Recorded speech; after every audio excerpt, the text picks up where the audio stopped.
Maqaa Abbaa, kan Ilmaa, kan Hafuura Qulqulluu, Waaqayyo tokko.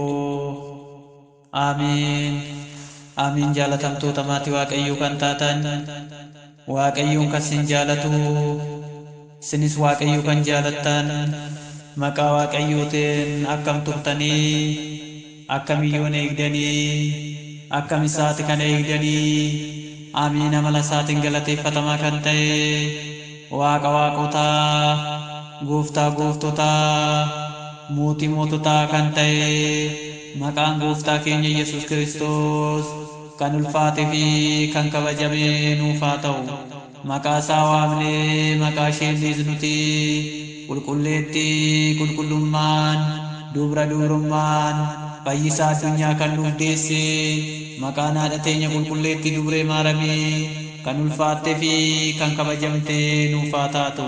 Akkasuma maqaan ergamootaa, duuka bu'ootaa, raajotaa, wareegamtootaa akka hojii isaanii, akka sadarkaa isaaniitti kan ulfaatanii fi kan kabajaman nuuf haa ta'an. Akka fedhaa fi heeyyama Waaqayyootitti, akka fedhaa fi jaalala Waaqayyootitti sagalee Waaqayyoo kan waliin barannu torbee soomii Gooftaa keenya Yesus Kiristoos keessaa torbee shanaffaa kan waliin ilaallu gaara zayitii yookiin dabra zayitii kan jedhu waliin ilaalla jechuudha. Egaa gaara zayitii yookiin dabra zayitii jechuun maal jechuu akka ta'e akkasumas fakkeenya isaatiin kan fakkeeffame maal akka ta'e hiika isaa wajjiniin kan ilaallu jechuudha. Egaa Waaqayyoo iccitii isaa nuuf haa ibsu. Gaara zayitii yookiin dabra zayitii kan jedhameef gaara kana irratti mukkeen ejersaa babal'ina qabantu irratti argama jechuudha. Egaa ejersa irraa zayitii waan hojjetamuuf, ejersa irraa zayitiin waan argamuuf moggaasa maqaa kanaatis kan argate yookiin immoo dabra zayitii kan jedhame kanaaf kana irrattis kan ka'e gaara ejersaa jedhamee waamama kanarraa kan ka'e jechuudha. Egaa kallattii baatitti Yerusaalem irraa kiiloomeetira 2 fagaattee yookiin ol ka'insi meetira isaa 62 irratti kan argamudha. Egaa iddoo Beetfaagee fi Bitaaniyaa irraa miilan gara jalaatti kan argamtudha iddoon tuni. Egaa gaara kana irratti wantoonni gurguddoon raawwataman ni jiran. Gaara kana irratti yookiin gaara dabra zayitii kana irratti jechuudha. Egaa Gooftaan keenya Yesus Kiristoos gaara kana irratti barsiisaa turee jira. Gaara kana irratti boqochaa turee jira. Gaara kana irras deddeebi'ee bulaa turee jira jechuudha Gooftaan keenya Yesus Kiristoos. Wangeela Yohaannis boqonnaa 8 lakkoofsa 1 yoo dubbifne ni arganna jechuudha. Gooftaan keenya Yesus Kiristoos lammata deddeebi'ee akka dhufu gara addunyaa kanaatti kan dhufu yookiin immoo kan nu barsiise gaara kana irratti akka ta'e nutti hima. Egaa Maatiyos 24 boqonnaa 1 haga lakkoofsa wangeela Maatiyos boqonnaa 24 lakkoofsa 1 haga 38 yoo dubbifne ni arganna. Waa'ee dhufaatii Gooftaa keenya Yesus Kiristoos maal akka raawwatamu bal'inaan nuuf ibsa jechuudha. Egaa Gooftaan keenya Yesus Kiristoos waggaa 33 fi ji'a 3 kan jiraate yookiin barsiisaa kan ture. Sana booda du'a moo'ee erga ka'ee boodas gaara kana irratti akka inni ol ba'u kan nutti ibsu jechuudha. Akka ol ba'e kan nutti ibsu jechuudha. Egaa Gooftaan keenya Yesus Kiristoos wantoota iddoo gaara dabra zayitii kana irratti raawwate jechuudha. Egaa Gooftaan keenya Yesus Kiristoos guyyaa Hosaa'inaa gaara kana irratti Yerusaalem gaara kana irraa gara Yerusaalem akka deeme kitaabni qulqulluun ragaa nuu ba'a. Wangeela Maarqos boqonnaa 11 lakkoofsa 1 yoo dubbifne ni arganna. Egaa kadhannaa abbaa keenya kan jedhus gaara kana irratti barsiise Gooftaan keenya Yesus Kiristoos. Yaa abbaa keenya kan jedhu gaara kana irratti yookiin gaara dabra zayitii kana irratti barsiise. Gooftaan keenya Yesus Kiristoos iddoo miila gara jalaatti kan argamtu Geetsemane Yihuudootaan kan qabamte iddoo kanaani. Haati keenya qulqulleettii dubree maarameen Geetsemaneetti awwaalamte. Gaara kana irratti awwaalli irra warra Yihuudoota bal'inaan ni argama. Gaara kana irratti jechuudha. Sababni gaara kana iddoo awwaala godhaniifis yookiin yookiin kan filataniifis gaara fuula duraatti yookiin gara fuulduraatti masichi dhufee Israa'el bilisa baase ni arraga jechuudhaan kan itti yaadaa turanidha waan ta'eef jechuudha. Yeroo firdii laachuuf dhufu yeroo murtii kennuudhaaf dhufus jalqaba du'aa kan itti ka'u yookiin immoo iddoo walitti qabamuu fi firdii kan itti laatamu gaara kana irratti jedhanii waan amananiif yeroo sana nuti jalqaba masicha simannaa saba biyya lafaas dursinee du'aa kan jedhu gaara kana irratti waan ta'eedhaaf jechuudha. Gooftaan keenya Yesuus Kiristoos kan dhufu. Egaa Yihuudoonni gooftaa keenya Yesuus Kiristoos masiidha jedhanii hin amanan, ammallee ganaa Waaqayyo nuuf erga jechuun abdii eeggatu. Haa ta'u malee Yihuudoonni gooftaa keenya amanuun boodatti hafanii jiran warri Yihuudoota gooftaa keenya hin amanne waan ta'eef jechuudha. Gooftaan keenya Yesuus Kiristoos mana qulqullummaatti ba'ee gaara zayitii yookiin dabra zayitii deeme. Duuka bu'oota isaas fiixee mana qulqullummaa isaa Zeraabu'eel jedhamu kan ijaarame kan itti agarsiisanii inni sitti dhiyaatee dubbachaa ture. Gooftaan keenya Yesuus Kiristoos akkana jedheen, dhugaa dhugaa isiniin jedhaa dhagaan nagaa irratti osoo hin diigamin hin hafu jedheen isaanii deebise. Isaan garuu mana qulqullummaa ijaaree dhugaa itti agarsiisan. Yeroo ijaarsi tolee itti agarsiisan dhugaa dhugaa isiniin jedhaa dhagaan nagaa irratti osoo hin diigamin hin hafu jedheen itti ba'e jechuudha. Egaa har'a baay'een keenya fooqii irratti fooqii ijaaruu dandeenya. Waan tokko irratti waan dabalataa godhuu dandeenya. Garuu hundumtuu yeroo isaa eeggatee akka dhabamu yookiin addunyaa kanarratti yeroodhaaf akka turu nutti hima jechuudha. Kanaafuu jireenya bara baraa kan ta'u, dhaamsa bara baraa kan ta'u, boqonnaa bara baraa kan ta'u jecha isaatii fi sagalee isaa akka ta'e beekuu qabna. Sagalee isaatiin ijaaramuudha malee mana irratti ijaaruu miti. Kana jaalata Waaqayyoonis waan ta'eef jechuudha. Kanaaf dhagaan dhagaa irratti osoo hin diigamin hin hafu kan jedhee dubbates kanaaf jechuudha. Kana booddees duuka bu'oonni isaa egaa nuti himi sirriitti nutti himi jedhan yeroo gaafatanitti xumurri biyya lafaa fi mallattoon dhufaatii isaa maali jedhaniitillee ammas ni gaafatan. Maali xumurri biyya lafaa fi mallattoon isaa maal jedhanii gooftaa keenya Yesuus Kiristoos shakkitoonni ni gaafatan. Lakkii abbaa koo malee guyyaa dhufaatii kootii hin beeku hin jenne inni gooftaan keenya Yesuus Kiristoos shakkiitti seenne. Ani hin beeku lakkii abbaa koo malee hin beeku hin jenne ilmi jechuudha. Egaa yaa saba Waaqayyoodha, bara dhufaatii keetiin mallattoo kee nutti himedhaniin. Egaa mallattoowwan hunduma isaatu itti hime. Manni mana irratti ni ijaarama kan itti galu hin jiru. Ummanni ummata irratti kaa'a, mootummaan mootummaa irratti kaa'a jedhee raawwatee fakkeenyota hedduu itti hime. Fakkeenyaan hedduu barsiise jechuudha yeroo sanitti jechuudha warroota Yihuudoota.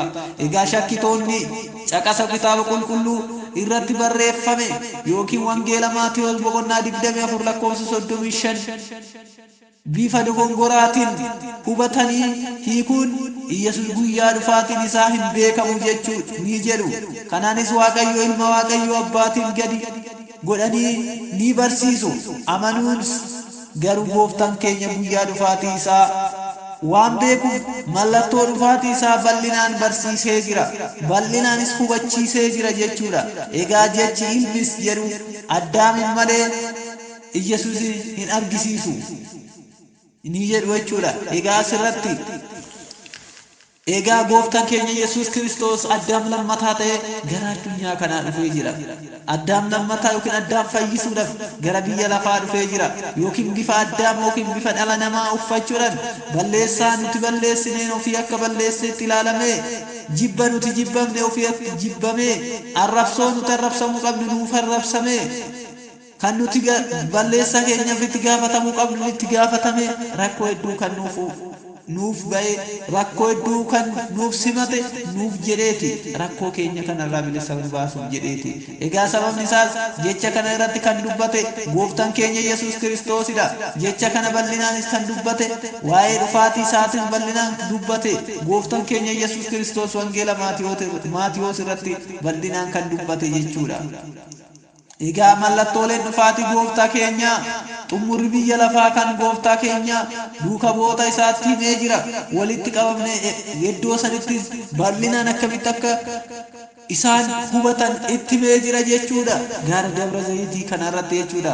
Egaa rakkoowwan mana amantaa yookiin barumsa sobaa namoonni hedduun maqaa kootiin ni dhufu, namoonni hedduun ni dogongoru. Kanaafuu of eeggadhaa jedhee wangeela Maatiyoos boqonnaa 24 lakkoofsa 6 irratti barreessee jira gooftaan keenya Yesuus Kiristoos. Dubbatee jira gooftaan keenya Yesuus Kiristoos. Akkuma gooftaan jedhees yeroo ammaa kana namoonni hedduun maqaa gooftaa keenya Yesuus Kiristoos hin qabatanii dhufaatii isaa ni lallabu. Amantoonni hedduun karaa sirrii mana amantaa dhugaa irraa foxxoquudhaan karaa sobaa warroonni labsan ni jiru. Maqaa haadha teenya qulqulleettii Dubree Maaramii, maqaa ergamootaatiin, kan abbootaatiin fi kanneen kana fakkaatan hin dhufuu ni jedhu. Egaa kun immoo ragaa sobaa qabachuudhaan kan dubbatan baay'een isaanii ni jiran. Maqaa kootiin kan dhufu duukummaa hin jenne irraa of eeggadhaa nuun jedhee jira gooftaan keenya Yesuus Kiristoos. Maqaa kootiin ni dhufu, maqaa kootiin ni daldalu, maqaa kootiin cabaa ni fayyisu, maqaa kootiin jaamaa ni fayyisu, maqaa kootiin dhukkubsattoota hedduu ni fayyisu. Isaan kun garuu dhumni isaanii ibidda, dhumni isaanii salphina. Gogaayee dalaa uffatanii yookiin sardiida uffatanii ni dhufu. Isin immoo irraa of eeggadhaa. Kana hunda kan darbee inni jireenya bara baraa qaba jedhee dubbatee jira. Bara booddee keessa namoonni barumsa seexanaa dhaggeeffachuudhaan amantaa isaanii ni ganu jedhee dubbatee jira. Tokkoffaa Xiimotewos boqonnaa 4 lakkoofsa 1-3 yoo dubbifne ni arganna. Egaa barumsa seexanaa kan jedhame barumsa waaqummaa ilma Waaqayyoo hin amannee fi araarsummaa qulqullootaa kan hin amannee yookiin kan hin fudhanne, akkasuma araarsummaa haadha teenya qulqulleettii Dubree Maaramii kan hin fudhanneedha. Barumsi bu'uurri isaa barumsa raajotaa fi akkasuma barattoota duuka bu'oota gooftaa kan hin taane falaasama namootaatiin yookiin immoo raajota sobdootiin kan dubbatamanidha jechuudha. Egaa raajonni sobaa yookiin raajonni sobdootaa kan jedhan kiristaanonni sobaan ka'uun kan deeman, fakkeessuun kan deeman hedduun isaanii ni jiran. Ani Kiristoos duukan bu'a, ani duuka bu'aa Kiristoos jedhanii maqaa Waaqayyoo qabachuudhaan kan deeman baay'een isaanii ni jiran. Warreen filataman illee hanga dogongorsuutti kan deeman hedduun isaanii ni jiru. Iddoo raajonni sobdoonni itti dubbatan baay'atee jira. Bakka deemanitti iddoo dogongoraa, iddoowwan garagaraa, iddoowwan gadoo garagaraatitti, iddoo suuqiiwwanitti, iddoo walitti qabama namootaatti nama dogongorsuudhaan karaa irraa kan nama kaachisan, iddoo kireeffachuudhaan, boota kireeffachuudhaan nama dogongorsuuf kan deeman baay'een ni jiran. Isaan kanarraa of eeggachuu kan qabnu kana. Raajonni sobdoonni maqaa Waaqayyoo waamuudhaan ni dhufan irraa of eeggadhaa kan jedhe kanaafi. Egaa rakkoowwan hawaasummaatis fiduu ni danda'u.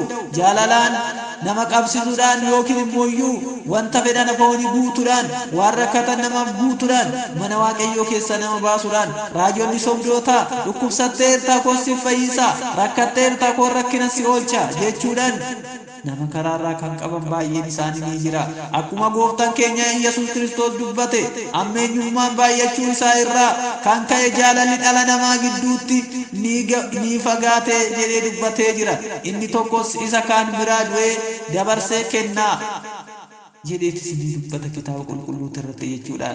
Egaa waraanni warra saboota gidduutti ni ta'a. Egaa waraanni warra saboota gidduutti ni ta'a. Sabaaf saba gidduutti lolli ni ka'a. Sabni saba irratti ni ka'a. Mootummaa irratti ni ka'a. Beelli fi raafamni ni dhufa. Lafeewwan bakkee adda addaatittis namoonni hedduun ni ajjeefamu jedhee wangeela Maatiyoos boqonnaa 24 lakkoofsa 1 irraa yoo kaafne haga wangeela Maatiyoos boqonnaa 24 aga xumura isaa itti dhugaa ni arganna. Egaa yeroo ammaa biyyi lafaa kallattii afraniinuu waraana muudamtee jirti. Miidiyaanilee fi akkasumas iddoowwan garagaraa hawaasoolee garagaraa keessatti kan dubbatamanii yookiin immoo dhufaatii isaa kan bal'inaan ibsamudha. Egaa wangeelli iddoo adda addaatiin ni lallabama jedhee jira. Eeyyeen sirriidhaan lallabamaa jira. Saba hundumaa biratti akka dhugaa ba'uuf wangeelli mootummaa kun guutummaa biyya lafaatti ni lallabama jedhee wangeela Maatiyos boqonnaa 24 lakkoofsa 14 irratti barraa'ee jira. Jechi wangeelli kun akka dhugaa ta'uuf dhiirris ta'ee dubartiin wangeela baatanii yaa ta'u malee yeroo kamiinuu caalatti yakkisaa maal akka ta'e osoo hin hubatin yakkasaa maal akka ta'e osoo hin hubatin namoonni sun dhugaa baana jedhanii ajaja waaqayyoo cabsuudhaan wangeela harkatti baachuudhaan wangeela lallabna jedhanii raajonni sobdoon ka'anii karaa irrattis ta'e iddoo kamittuu nuu deemanii ni barsiisu. Egaa akkas ta'e dhiigni namaa yeroo itti dhangala'aa jiru ni argina. Sagalee waaqayyoo dagachuudhaan wantoota garagaraa irratti fayyadamuudhaan ni deeman. Tishartii irratti nuti tishartiin nuti uffannu, konkolaataa irratti oofnu irratti, koobii mataatti kaawwannu irratti barreeffama garagaraa barreessuudhaan waa'ee dhufaati isaa fakkeessuudhaan jecha waaqayyoo bakki barraa'uu hin qabnetti barreessuudhaan dubbachuudhaan ni deemu. Kana irraa of eegaa jedhee dubbatee jira.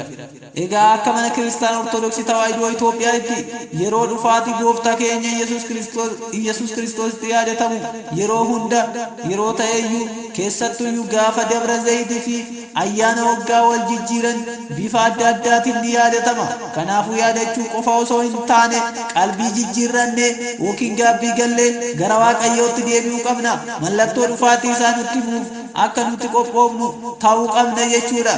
Egaa yeroo dhufaatii gooftaa keenya Yesuus Kiristoos akka salphanneef, yeroo dhufaatii gooftaa keenya Yesuus Kiristoos akka hin qaanofneef, yeroo dhufaatii gooftaa keenya Yesuus Kiristoos deebii akka hin dhabneef of eeguu qabna jechuudha. Kanaafuu mooyyuu kana hundarraa kan nu barbaachisu mallattoo isaas ijaan arginee jirra. Mallattoon maal akka raawwatamu rakkoolee dhufaa jirus argaa jirra. Kanaafuu qophaa'aa ta'uu kan qabnu laphee gaabbitiin gaabbii gallee jiraachuudha jechuudha. Kanaafuu nutis immooyyuu mallattooleen kun hundumtuu adeemsi kun hundumtuu akkamiin akka raawwatamu kan jedhu gaara Dabra Zayitii yookiin immoo Dabra Zayitii irratti bal'inaan akkamitti akka ibsame nuuf ibsa. Kanaafuu nutis immoo jecha kanaan akka jiraannu fedhaa fi eeyyama isaa nuuf haa ta'u.